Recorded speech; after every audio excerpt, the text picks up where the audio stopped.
Donc, je m'appelle Nikita Gosseng, je suis enseignante en activité physique adaptée. Mes missions, tout simplement, c'est de développer le sport santé au travers des Bouches-du-Rhône, toucher à tout public, ce qui est donc un des objectifs du comité. Des personnes qui sont un peu plus démunies, aussi des personnes qui ont des maladies, etc.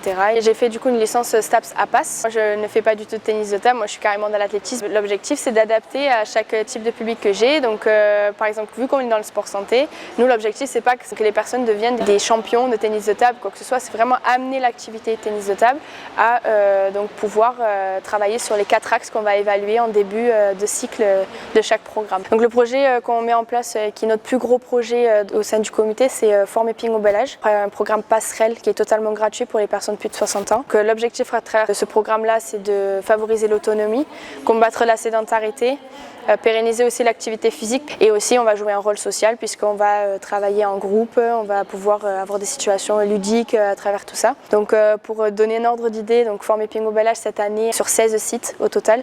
On est aussi en partenariat avec les maisons du bel âge qui vont accueillir donc des personnes comme ça, donc les personnes seniors, et on va leur proposer donc l'activité physique. Au niveau des statistiques, on a quand même 353 participants cette année sur 16 sites, donc c'est quand même énorme. On a 74% d'assiduité, une moyenne à peu près de 72 ans, et on a 22 participants par séance en moyenne. La particularité aussi, c'est que le sport santé amène à beaucoup plus de femmes. Le tennis de table est plus connu pour les hommes, donc du coup là on est plus sur des femmes. On a 86% de femmes qui sont dans ce projet-là et 14% d'hommes. Donc c'est vraiment cool de pouvoir voir que les femmes sont intéressées aussi par le tennis de table sous une autre forme. Et ensuite on a un deuxième projet qui s'appelle Ping sur ordonnance. Donc il y a 7 sites Ping sur ordonnance qui sont plus axés pour les personnes qui ont des maladies chroniques, que ce soit de l'obésité, du surpoids ou des affections de longue durée.